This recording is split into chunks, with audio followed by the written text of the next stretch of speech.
नमस्कार, मैं आर के पाल आप सभी दर्शकों का स्वागत करता हूं आपके अपने न्यूज़ चैनल शहर का दर्पण में। सभी खबरें विस्तार से।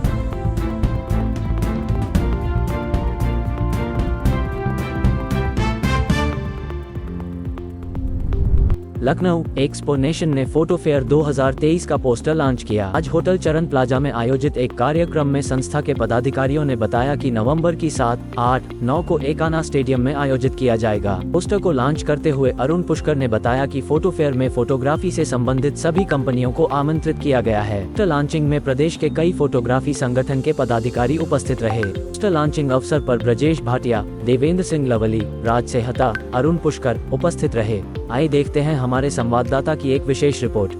आज के हमारे इस प्रेस कॉन्फ्रेंस का मकसद एक है कि जिस तरीके से अभी हाल ही में उत्तर प्रदेश राज्य हज कमेटी के चेयरमैन उन्होंने एक उत्तर प्रदेश सरकार को प्रस्ताव बना करके भेजा और उस प्रस्ताव में ये कहा गया है कि बापू भवन पे जो हज कमेटी वर्षों से स्थापित है, इस राज्य हज कमेटी को सरोजनी नगर जो लखनऊ से बाहर है, काफ़ी दूर है यहाँ से, और सरोजनी नगर जहाँ हज हाउस बना हुआ है, हज हाउस में इस ऑफिस को शिफ्ट कर दिया जाए। मेरा ये कहना है कि कई वर्षों से बापू भवन पे उत्तर प्रदेश राज्य हज समिति का ऑफिस स्थापित है और 2007 में बहुजन समाज पार्टी की सरकार बनी थी। बहन कुमारी मायावती जी मुख्यमंत्री थी। उन्होंने एक आदेश दिया था कि यहाँ से हज कमेटी को यहाँ से शिफ्ट कर दिया जाए। बाद में तमाम मुस्लिम समाज के जिम्मेदारों से मिले, उन्होंने ऐसा नहीं किया। उसके बाद 2012 में समाजवादी पार्टी की सरकार बनती है। माननीय अखिलेश यादव जी भी उस आदेश को लागू करने की सोचते हैं। फिर उन्होंने देखा कि यहाँ पर तमाम लोगों का सुविधाएं होंगी, तो उन्होंने भी राज कमेटी को यहाँ रहने दिया कि हज कमेटी यही रहेगा।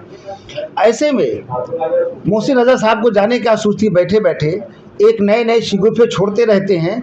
उनको और कुछ समझ में नहीं आया कि उनके रहते पिछले हज में हज यात्रियों को कितना दुश्वारियों का सामना करना पड़ा, कितने लोग परेशान हुए। हज यात्रा पे जा करके वहाँ हज यात्रियों को अच्छा होटल नहीं मिला, एसी फेल थे, लोग रात भर सड़कों पे बैठे रहे और लोग वहाँ से वीडियो बना करके रोते रहे और चिल्लाते रहे और हज कमेटी की व्यवस्थाओं पर उंगली उठाते रहे। लेकिन बेशर्म अध्यक्ष ने उनकी एक नहीं सुनी और अपनी अड़ियल रवैये की वजह से उनको तमाम सामना करना पड़ा। इसलिए कि पिछले बार कुल 26,000 लोगों ने फॉर्म भरा था, 3,000 लोग लगभग गए ही नहीं। उन्होंने छोड़ दिया, अपनी उम्मीद छोड़ दिया कि इतनी टर्म्स ऑफ कंडीशन इतना टफ है कि हम इसको फुलफिल करने में कामयाब नहीं होंगे। 3,000 लोगों ने हज यात्रा छोड़ दिया। कुल 128 सिया समुदाय के लोगों ने हज यात्रा के फॉर्म भरे और 128 में मात्र 83 लोग हज यात्रा पे सिया समुदाय के लोग गए। और आज जो सुन्नी मुसलमानों के साथ में चेयरमैन जो व्यवहार करते हैं, जिनको जो दुश्वारियां आती हैं उनके पास जाते हैं, तो उनको समस्याओं को हल करने के लिए वो गंभीर नहीं होते हैं। इसलिए तमाम सुन्नी मुसलमान चाहते हैं कि हम अक्सरियत में लोग जाते हैं। हमारे 23,000 लोग हज पे गए थे।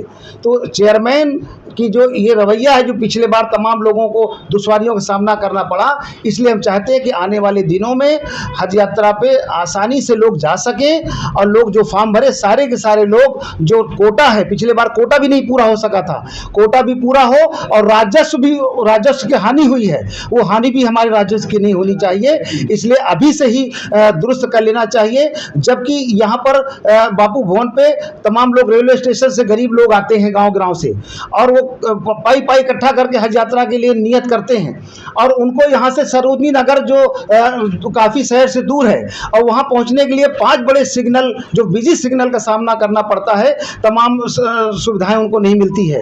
ऐसे में हमारी मांग है सरकार से कि हज समिति का ऑफिस जो वर्षों से यहाँ स्थापित है, यहीं स्थापित रहने दिया जाए, ताकि हज पे जाने वाले तमाम वो गरीब जो परेशान गाँव से आते हैं, वो कम पैसे में 10 रुपये में यहाँ हज कमेटी तक आगे अपना काम करा के चले जाते हैं, उनको असुविधाओं का सामना न करना पड़े।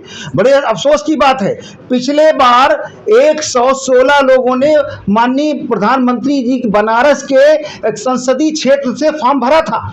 116 लोगों ने फॉर्म भरा था और मात्र 17 लोग पूरे बनारस जिले से हज यात्रा पे जा सके थे। बड़े शर्म की बात है कि तमाम वहाँ के लोगों ने जो 117 लोग भरे थे उस पर संसदीय क्षेत्र का ये हाल है, तब आम लोगों के साथ क्या कैसा व्यवहार होता होगा।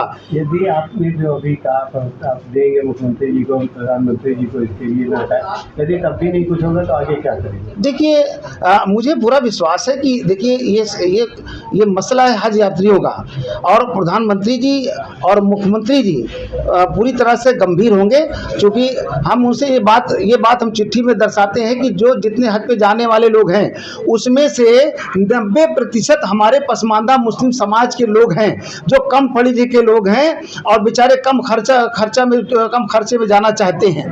तो हमारे 90% पसमानदा मुसलमानों के इन समस्याओं को गंभीरता से विचार करके मुझे पूरा विश्वास है कि माननीय मुख्यमंत्री जी, प्रधानमंत्री जी हज समिति के ऑफिस को यही रहने देंगे और दूसरी जगह हज हाउस में शिफ्ट नहीं करेंगे। इसको ऐसी नजर से देखते हैं। देखिए इसमें कोई दो राय नहीं कि हम लोगों के साथ में भेदभाव किया जाता है। अगर भेदभाव नहीं किया जाता तो कोई ऐसी बात नहीं कोई छुपी हो। आज सारे लोग जानते हैं, मैं 3 बार प्रेस कॉन्फ्रेंस के माध्यम से पिछले हज पर गंभीरता पूर्वक प्रेस कॉन्फ्रेंस किया था, आप सभी लोग थे उसमें। हम देर से गाइडलाइन जारी हुई पिछले बार, उसके बाद फॉर्म भरने में तमाम लोगों को दुश्वारियां हुई और सारे होटल, सारे देश के दुनिया के लोगों ने होटल बुक कर लिया और भारत की तरफ से कोई होटल बुक करने नहीं गया।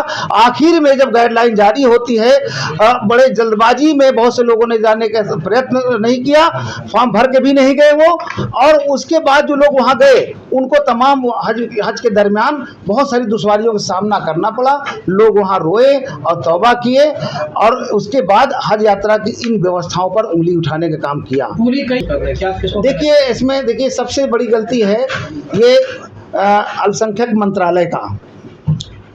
स्मृति ईरानी जी बैठी हुई हैं, वो भी मुस्लिम समाज से नहीं है, और जो यहाँ राज हज समिति के चेयरमैन है वो सिया समुदाय से हैं। उनके लोग मात्र पिछले बार 83 लोग हज पे गए।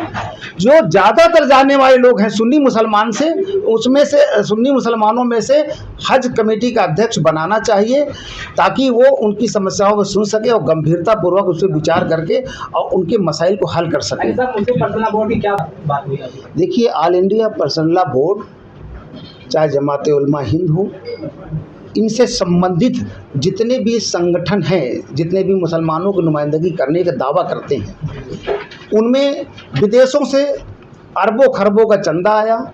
अब आपस में उस चंदे को बदर बाट करने की होड़ सी लगी हुई है। उसको बचाए रखने के लिए चचा भतीजे आपस में लड़ रहे हैं, जग जाहिर है। जो लोग कौम के पैसे को हड़पने के लिए और चचा भतीजे आपस में लड़ रहे हो, तलवारें खिंची हों, और वो लोग मुस्लिम समाज के किसी भी मुद्दे पर मुंह नहीं खोलते हैं, चाहे वो पसमानदा मुसलमान मसले आए उस पर मुंह नहीं खोला उन्होंने।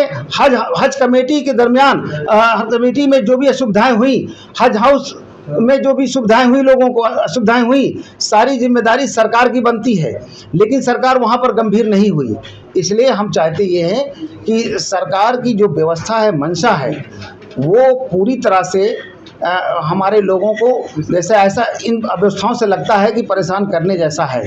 इसलिए हम चाहते हैं कि हम इसमें तमाम बूढ़े लोग, ज़ईफ़ लोग हज यात्रा पे जाते हैं और सरकार इनकी समस्याओं को ध्यान में रखते हुए और तत्काल प्रभाव से सबसे पहले उत्तर प्रदेश के जो चेयरमैन हैं हज कमेटी की, इनको हटाया जाए, किसी सुन्नी मुसलमान को उनकी जगह रखा जाए और केंद्र सरकार में भी कोई मुस्लिम समाज के लोगों को ही जगह दिया जाए ताकि वो हज के तमाम अरकान को, हज की समस्याओं को समझ सके। ये कंफ्यूज देखते रहिए शहर का दर्पण न्यूज़, क्योंकि खबरों की नब्ज़ पहचानते हैं हम। फिर अगले बुलेटिन में मुलाकात होगी, तब तक के लिए नमस्कार।